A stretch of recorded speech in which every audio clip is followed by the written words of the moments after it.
guys, it's LJ here. I apologise for the light. Let me turn that off for you. I have got an awful throat today, so I'm just going to do this introduction and then stop. I got a really nice microphone for Christmas, so I can now do proper voiceovers, which means I can do more and more of my Resin videos because I need to be wearing this. And you can't really hear me when I'm wearing this.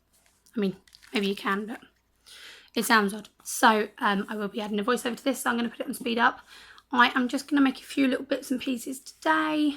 I've been doing quite a lot of work on some memorial pieces for people. So today I'm just going to have a bit of a play with some bits that I want to do, and also I've got a new mould that I am going to do some memorial pieces in, but today I'm just testing it to see sort of the size and shape and structure and stuff. So mostly going to be working with UV resin today. I've got some epoxy resin drying in the other end, but today I'm going to be working with the UV resin, and yeah, I think that's about it. So enjoy it, and I'll see you in a bit.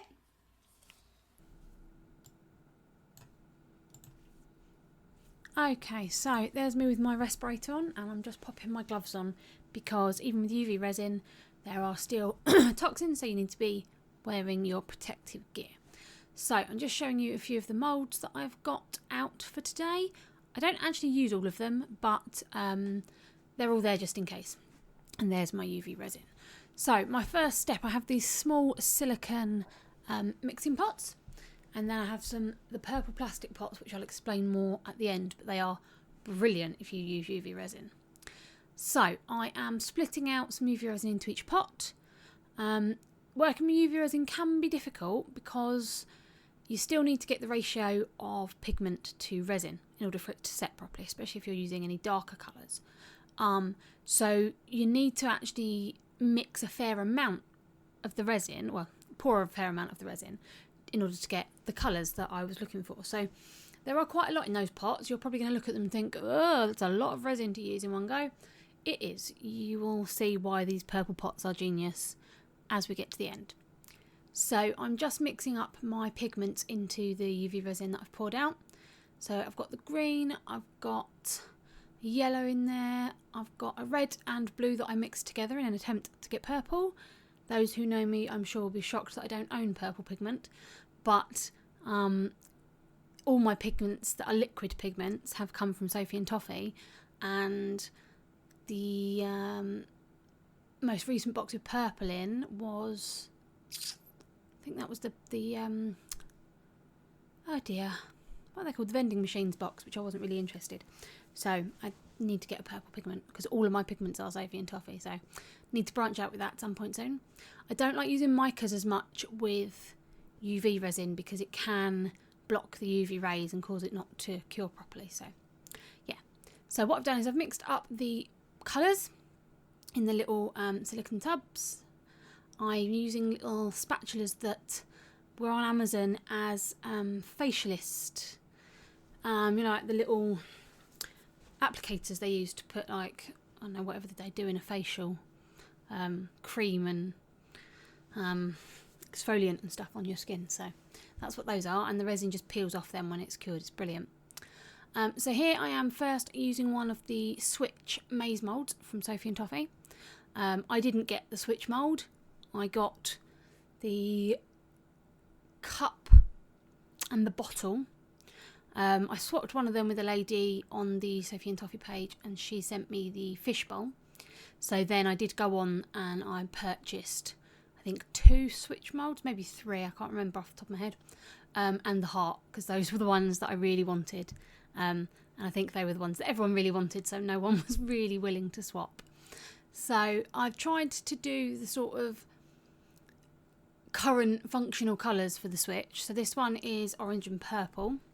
So you can't really see because my hand's in the way, but you get a glimpse every so often. So I did orange at one side and purple on the other side. And I poured the edges first, and now I'm slowly laying it on top of each maze line, allowing it to drip through. My plan for this being that it would avoid as many bubbles as possible. So yeah, I've now opened one of my little purple pots, which will give you a clue as to what's inside them, and poured some of the blue into the bottom of the little whale mould. Now this mould is gorgeous, but it's a bit of a fiddle. As you can see, getting liquid, especially resin when it's a bit thicker, down into that tail involves a lot of prodding and poking and twisting and pinching. So as lovely as it is, I'm not sure I'm going to use it as often as I expected to. So yeah, I've put a bottom layer in the whale, and then the first layer of the Squdge. Going to pop them under my UV light. Not do a full cure, just do a flash cure so that I can move on to the next layer without it all being gloopy still on the bottom. So I've added some more to my whale. There you go, trying to squeeze it down into the tail. I'm going to put a backing layer now onto the Squdge. So I've done the walls of the maze and the external walls, and now I'm just doing the backing.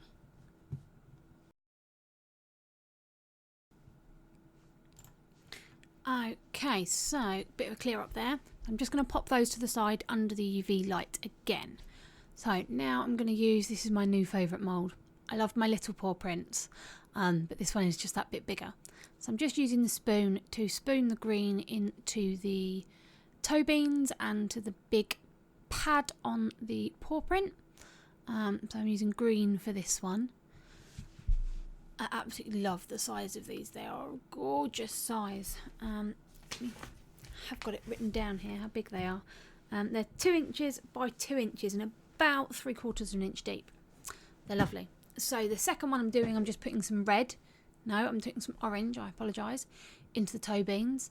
And then just using my silicone tool to make sure it reaches all the edges.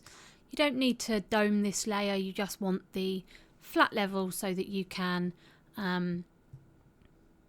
get the colour to be different from the main paw, which I think gives such a unique look. I absolutely love these.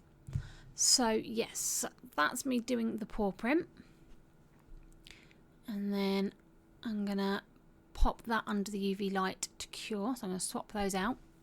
So now with the Squdge, just peeling off the bits that have overlapped, because I don't want the colours of the wall to be the background. Well, I didn't to start with. Then I changed my mind and thought, no, I'll redo the colours as I did before, try and match up the same colours and do a backing layer so that it is the same colour. Now I don't know if you can see in the video, but the Squdge itself is starting to warp. This is a bit of a big problem with UV resin, to be honest. If you do it in large quantities, it shrinks. Well, it shrinks anyway, no matter what quantity you do it in, but the larger the quantity, the more obvious the shrinkage is. But it also tends to bow. So that piece, when it comes out of the UV lamp, is very, very bent. It was fine for what I wanted to use it for in the end, but it was, it wasn't exactly as I planned. So I popped a few of the bubbles with my lighter there, and then going back onto my paw prints. I have got this little mould that you can't really see because my hand's in the way, and it is stunning. It's to create like landscapes and rivers and things. So what I'm doing is I'm pouring different colours into the land mass shapes. So you've got 6 spaces in the mould. 3 are just full rectangles and 3 are odd shapes. And what those odd shapes are is the land mass. So basically it's looks like rocks and has different levels in to do like a topographic. There we go. Like a topographical map. Is that the right word? Sarah's going to kill me if I get that wrong. So what I've just done is I've just poured in, I think it's a red, a green and a brown into the little moulds there. The brown I've done in stages because it's quite a dark colour. And I'm just going to cure those. I'm going to add some yellow to the back of my green paw print. Pop the bubbles. And just clear on the back of that red paw print. Now I'm not filling these to the top. The green and yellow one I'm not going to add anything else to, but this one with a clear layer I am going to add something else behind it later on. Gonna put another layer into my whale because it's quite a deep mould and I'm using UV resin. We need to do it in layers, partly so it doesn't warp, partly so that it all sets because the blue is actually quite a dark colour. So scooping that out of my pot and popping it in the mould, and then that lot is all going to go under the UV light in a second. So just to finish off my switch, I'm putting a clear coat on the back just to make sure that it's nice and smooth and that it fully sets, because it's not got any colour in it, so I know that will set. Quick pop of the bubbles, and then I think all of this is going back under my UV light. When I'm doing a quick cure, a flash cure, I'll sort of do maybe 10 to 30 seconds depending on the size of the piece. When I'm doing a full cure, a lot of them will get up to about 5 minutes. So as you can see, I've pulled out the green and the red and I've put them at the top in the empty spaces. And that brown one, I'm just going to finish off the second layer. So those are the land mass shapes. Now I've gone for some strange colours, red, green and brown. I mean, the brown could be mud and the green could be grass, I guess. The red one was just because I had that colour there. So yeah, I'm just mixing up some new blue because I'm going to need blue to do the water on those landmass shapes. So what you do is you put them in, you squeeze, you secure, you push in the piece you've already made, and then you layer the rest of it with the blue to form the water. It will make sense when I pop them out if you've not seen these moulds before. I think they are absolutely brilliant, and I've seen quite a lot of people use them, so I've got a few ideas. This was the first time I'd used the mould, so part of it was just sort of having a bit of play and some experimenting because I wanted to use my mould. As I said, then I'd been doing quite a lot of quite serious commission pieces, memorial pieces for people, so I wanted to just have a bit of play really and make a bit of a mess, and if it turns out rubbish, there's no pressure because it's all for me. So yeah, I'm just tipping the rest of that blue that I've mixed up into the pot. As I said before, because you need to mix a fair amount to get the right ratio, these pots are brilliant for storing leftover UV resin. So yeah, they are absolutely fantastic. So I'm popping those in under the UV lamp over to the side, and we'll see how our switch looks. So as you can see, it is quite bent, but it was to be expected. And then what am I adding to now? I can't even see. I think this is my little hearts. Is this? No, them little hearts are behind me. Am I putting it in a pot? What mould am I putting it in? I'm hiding it from myself. The excitement. Ah, yes, my little crystal rock formation geode thing. Yes. So, all I'm going to do now is I'm just sealing up the plastic pots, and any leftover UV resin I'm just scraping into the pot. Now these pots are brilliant because the UV doesn't penetrate them, so you can keep them in there. I've had the blue that I used at the beginning of this video, I had in there for about 2 to 3 weeks. I just put a little bit in there to test it, but they're absolutely brilliant. As long as, so they've got the little insert which helps stop them spilling, and as long as you keep them upright, they're absolutely brilliant. So I got a pack of 12, I think, from AliExpress. Not very expensive at all.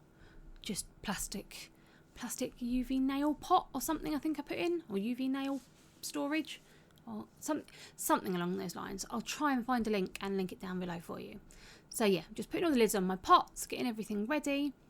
What I will also do at the end is the little silicone pots that are here, I will end up putting those under the UV lamp to cure them so that I can peel it off and clean up easier, because you don't want to be mixing UV or epoxy resin and then pouring it down your sink, because yeah, it's really not good.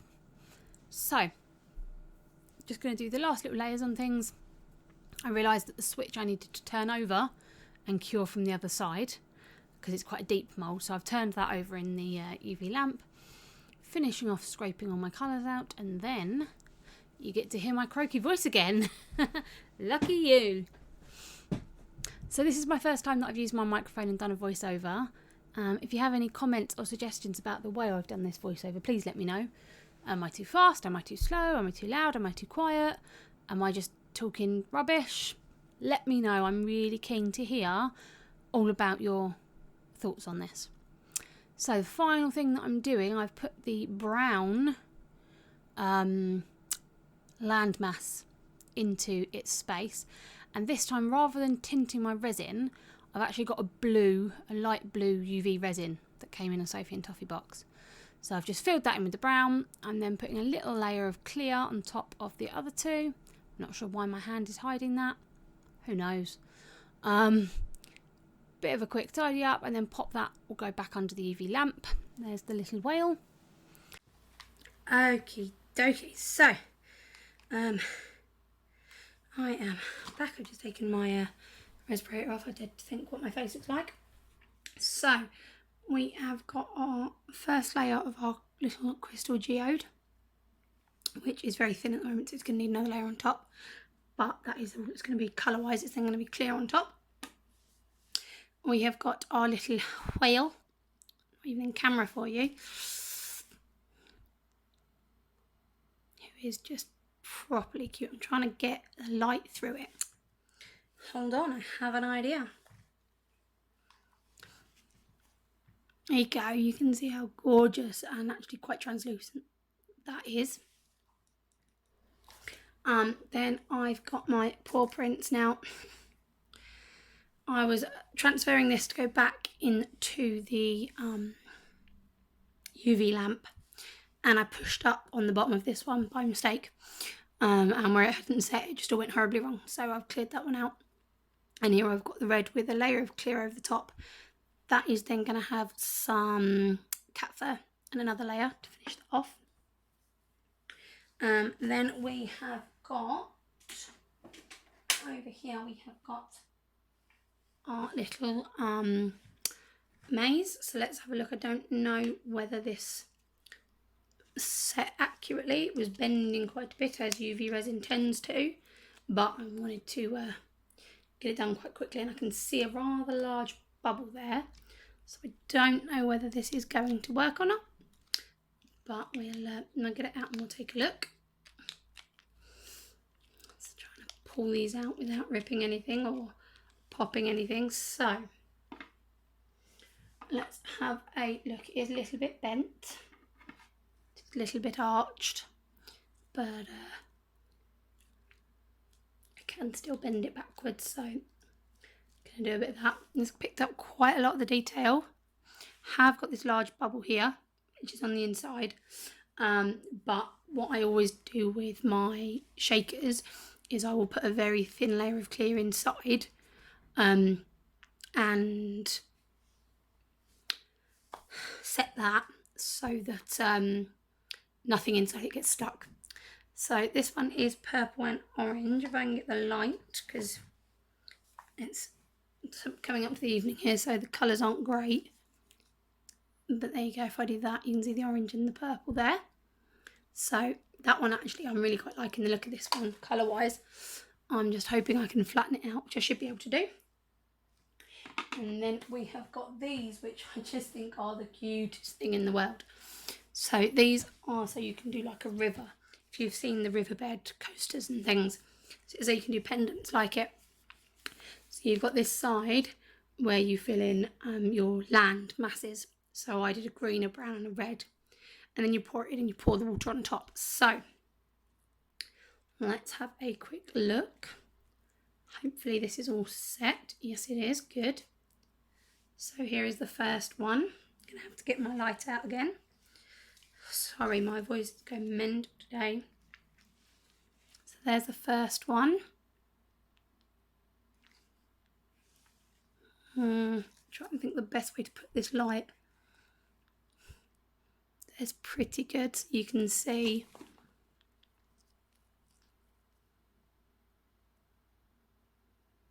no, that's not helping because it's dark behind.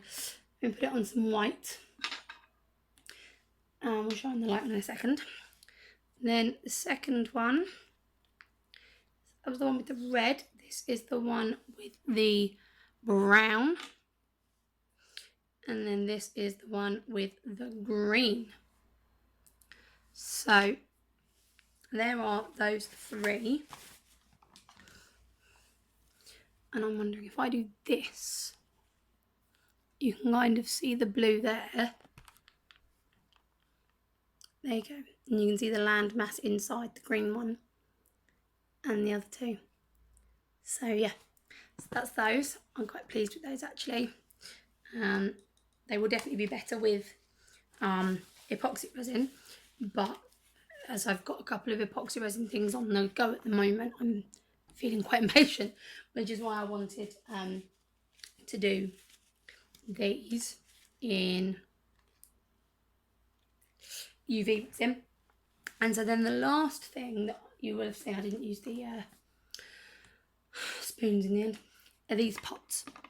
Now these pots are for gel nail varnish, and I'm really sorry, it was so long ago, I cannot remember who posted using them, but someone on YouTube that I watched did post them and said, if you've got extra UV resin, which I normally have, because in order for it to set, you need the 10% ratio for pigment to resin.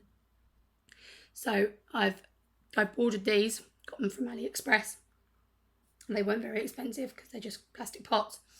And then it sits inside, and because the UV doesn't penetrate, it stays.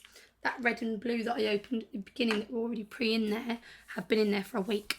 So they work really well. So what I will do is I will finish this off, try and flatten this out, sand off the edges, and that will be turned into a keyring. These I will probably turn into necklaces or keyrings. The paw is going to be a keyring, and this is going to go on a trinket dish. So as a little sort of stand. So yeah, those are those bits today. I hope you enjoyed the video. I know it was very busy because I was doing lots of things, but that's my thing. I can't just do one thing at once. I get frustrated. So yeah, have a good day. I'm trying out my new logo, which is Keep Dancing from Strictly. So I have turned into Keep Crafting. I don't know whether I'm going to carry on with it because it's already annoying me. But we'll see. Anyway, I'll speak to you all soon. Thank you for spending time with me today. If you liked this video, please give it a thumbs up and consider subscribing. And any comments, leave them down below. See you soon.